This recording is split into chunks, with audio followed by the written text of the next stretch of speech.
সকালবেলা ঘুম থেকে উঠলেই মনে হয় যে কখন আমি কাজগুলো তাড়াতাড়ি সারবো। আমার ঘরটর পরিষ্কার পরিচ্ছন্ন না থাকলে না আমার একদমই ভালো লাগে না।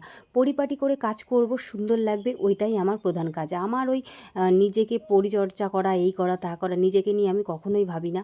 সবসময় ভাবি আমি ঘরবাড়ি কী কত সুন্দর করে রাখবো, বেশ ওইটাই আমার জন্য মনটা ফ্রেশ হয়ে যায়। তো চলো প্রথম থেকে ভিডিওটা স্টার্ট করি। তো আমি সুস্মিতা, তো আমার চ্যানেলে তোমাদেরকে অনেক অনেক স্বাগত।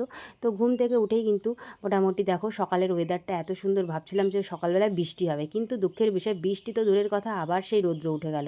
এই যা গরম দিচ্ছে কি বলবো, ভীষণ বিরক্তকর গরম। মানুষের কিন্তু খেতে আর কাজ করতে এত কষ্ট হচ্ছে সে বলে বোঝাতে পারবো না, ভীষণই কষ্ট।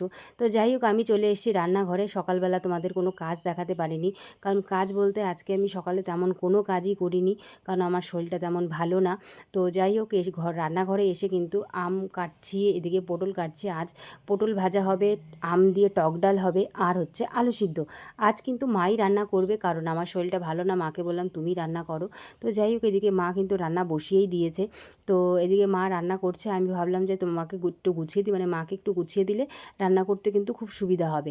আর এই যে ডাল সিদ্ধ কিন্তু বসিয়ে দিয়েছে। সত্যি বলছি, এই মুসুরির ডাল যে এত সুন্দর গলে যায় সে বলে বোঝাতে পারবো না। কেনা ডালে আর কি গলে আর কি স্বাদ লাগে আমি জানি না, কিন্তু বাড়ির ডাল খেতে কিন্তু বেশ ভালোই লাগে। তো চলো, তো এদিকে কিন্তু মাকে গুছিয়েও দিয়েছি, মোটামুটি মা কিন্তু রান্না বসিয়ে দিয়েছে ডালটা।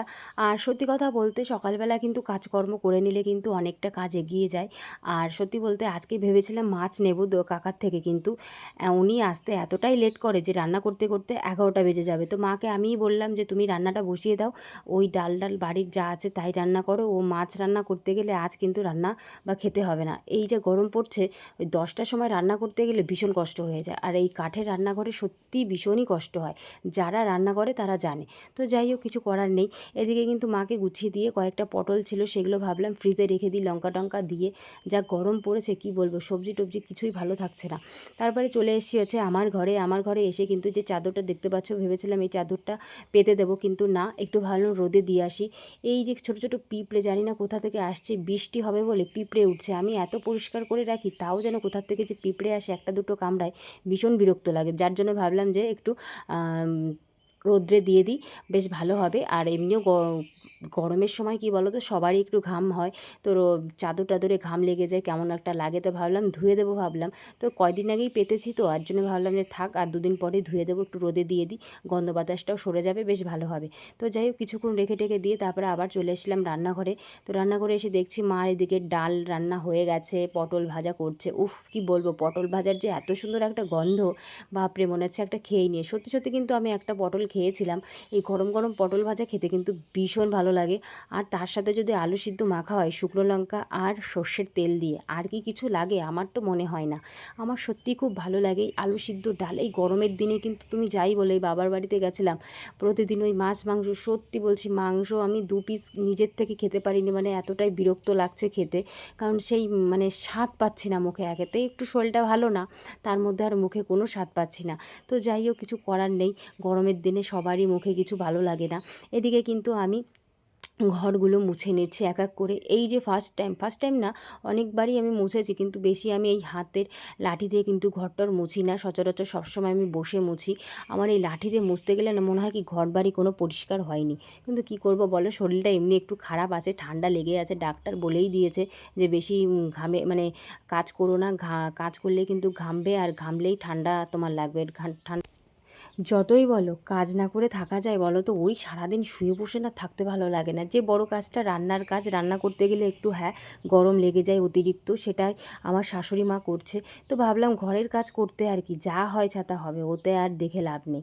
এদিকে কিন্তু যে চাদরগুলো আমি নেড়েছিলাম বাইরে, সেগুলো কিন্তু তুলে নেব, গায়ের চাদরগুলো। আর বাইরের ওয়েদারটা এত সুন্দর আজকে, বেশ হাওয়া চলছে, দেখতেই পাচ্ছ, হাওয়া একেবারে শাড়ি টাড়ি মানে 10 মিনিট 20 মিনিটের মধ্যে শুকিয়ে যাচ্ছে, এতটাই হাওয়া। তো চলে এসেছি আমি ঘরে। ঘরে এসে কিন্তু বিছানার চাদরটা পেতে ফেলবো। গায়ের চাদরটাও রোদে দিয়েছিলাম বেশ। কি বলো তো, চাদরগুলো রোদে দিলে কিন্তু বেশ ভালো হয়, গন্ধ বাতাস কিছু থাকে না। এই অভ্যাসটা কিন্তু আমার শাশুড়ি মার থেকে পেয়েছি। উনি না চাদর টাদর সব কিছু রোদে দিতে দিতে এমন আমারও অভ্যাস হয়ে গেছে, না দিলে আমার ভালো লাগে না।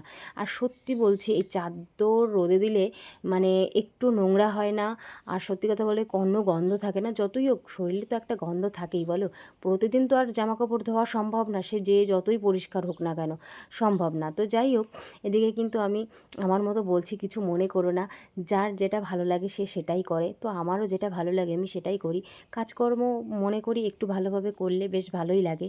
তো এদিকে কিন্তু চাদরটা পেতে নিচ্ছি, আর সেই চাদরটা যে তোমাদের বলেছিলাম, তোমাদের দাদাভাই আমাকে গিফট করেছিল এই চাদরটা। সত্যি বলছি, গিফটের পর থেকে এখনও আমি চাদরটা, অন্য চাদর পাতিনি। তো ওকে বললাম যে আরেকটা চাদর নেব। হলুদ কালার আমার খুবই পছন্দ, সেই চাদরটাই ও এনে দিয়েছে। কথায় বলে না, মনের মিল থাকলে সব কিছুর মিল চলে আসে। তো সেটাই হয়েছে। আর খুব ভালো লাগে জানো তো আমাকে, মানে আমি সত্যি বলতে আমার বড় কিছুর গিফটের দরকার নেই, ছোটোখাটো গিফট পেলেই তাতেই জন্য আমি শান্তি পাই। এই দেখো, কথা বলতে বলতে কিন্তু আমার ঘরটা গোছানোই হয়ে গেল, কী সুন্দর। আর দেখেছো চাদরটা পাতার পরে ঘরের মানে গেটআপটাই পুরো চেঞ্জ হয়ে যায়। সত্যি বলতে চাদর কিন্তু আমার খুবই ফেভারিট। আমি মনে করি জামাকাপড় থেকে প্রতিদিন যদি আমি একটা চাদর পাততে পারতাম ঘরে, ওফ, আমার আর কিছু মনে লাগতো না। কিন্তু যাই হোক, সেটা সম্ভব কোনো দিনও না আমাদের মতো পরিবারের কাছে। এই অনেক দিন পরই কিন্তু আমি এই চাদরটা কিনেছি, প্রায় বছরখানিক পর। কারণ আমাদের মতো মধ্যবিত্ত পরিবারের কিন্তু সবসময় কেনাকাটা সম্ভব হয় না। যেটুকু ইনকাম সেটুকু দিয়ে আমাদের কিন্তু সংসার কোনো রকম চলে। তো যাই হোক, আর কি বলবো, এদিকে কিন্তু গোছানো তো হয়ে গেছে, ভাবলাম ঘরটা ঝাড় দিয়ে দিই। দুদিন তো আমি বাবার বাড়িতে ছিলাম, ঘরটরগুলো আমার শাশুড়ি মাই ঝাড় দিত, কিন্তু ওই চৌকির তলায় জানো তো ধুলো পড়ে যায়। আর ওনার এমনি পায়ের সমস্যা, যেটুকু পারে সেটুকুই ঝাড় দেয়। কিন্তু সত্যি বলতে উনি থাকে বলে আমার অনেকটাই কিন্তু ভালো হয়। যেহেতু কথাই বলে না, শাশুড়ি মা না থাকলে কিন্তু বাড়ির সংসার কিন্তু পরিপূর্ণ হয় না। আমার কাছেও ঠিক তাই। কারণ আমরা দুটো মানুষ এমনই, হয়তো আমি চলে গেলে ওনার ভালো লাগে না, কারণ দুজন মানুষ একসঙ্গে থাকি, গল্পগুজব করি, যাই করি একভাবে কেটে যায়। আর ওদিকে আমার মাও তো একা, বলো, তার কাছে না গেলেও হয় না। নানান জ্বালা জানো তো, এই বাড়ি থাকলে সমস্যা, ওই বাড়ি থাকলেও সমস্যা, কোন দিকে যে যাই। পরবর্তীতে দুই মাকে এক জায়গায় রেখে দেবো আমার কাছে, যে তোমরা দুজন এক জায়গায় থাকো। কিন্তু যাই হোক, যার যার বাড়ি কিন্তু তার তার কাছে মায়া, তাই না? আমার মার যেরকম এখানে এসে দুদিন থাকলে হয়তো ভালো লাগে না, আমার শাশুড়ি মার যখন আমার বাবার বাড়িতে যায় তখন দুদিন থেকে ওনার ভালো লাগে না। যাই হোক, যার যার বাড়িতে তার তার শান্তি। যতই হোক, সবার বাড়িতে হয়তো একদিন দুদিন থাকলাম, ওইটাই ভালো লাগে। কিন্তু আমাদের মেয়েদের কি, বাবার বাড়িও ভালো লাগে, শ্বশুর বাড়িও ভালো লাগে। সত্যি বলতে বাবার বাড়িটাই বেস্ট, কিন্তু থাকতে থাকতে শ্বশুর বাড়িটাও আমার কাছে আপন হয়ে গেছে এখন। দুটো বাড়ি আমার কাছে সমানই লাগে। তো যাই হোক, এইদিকে কিন্তু আমার ঘর মোছা হয়ে গেছে। আজকে যে এতদিন পরে আমি এই লাঠি দিয়ে ঘর মুছছি, কি বলবো, আমার মানে বিরক্ত বোধ হচ্ছে জানো তো। সবাই এই লাঠি দিয়ে কী সুন্দর ঘর পরিষ্কার করে, আমার একদমই ভালো লাগে না। তো যাই হোক, অভ্যাস হয়ে যাবে। জল দিয়ে আমি যে ঘাটাঘাটি করতে করতে যা অবস্থা আমার হয়েছে, ঠান্ডার দোষ লেগে গেছে, কি বলবো। নিজের কথা নিজে আর কি বলি। আমাকে আমার মা, শাশুড়ি মা, বর সবাই আমাকে বকছে, এত কাজ করার কি দরকার। কি বলো তো, মাঝে একটু কাজ বেশি পড়েছিল, মাঠের থেকে কাঠ আনতে গিয়ে কিন্তু অতিরিক্ত কাজ হওয়াতে, আর আমি একটু গাফিলতাই করেছিলাম, ঠান্ডা লেগেছিলো। যদি ঠিকমতো ওষুধটা খেতাম, আজকে আমার এই দিনটা দেখা দিত না। দিনটা বলতে আমার ঠান্ডা এত পরিমাণে লেগেছে, কানের সমস্যা, মানে ঝিঝি শব্দ, যেটা মানে ঘুমাতে গেলে খুব বিরক্ত বোধ হই। ডাক্তার আমাকে বলে দিয়েছে এই কানের সমস্যা তুমি কিন্তু তোমার ইগনোর করতে হবে। যদি মনে করো কানের শব্দ হচ্ছে, সেটা ভাবলে কিন্তু তোমার কোনো দিনও কানের শব্দ যাবে না।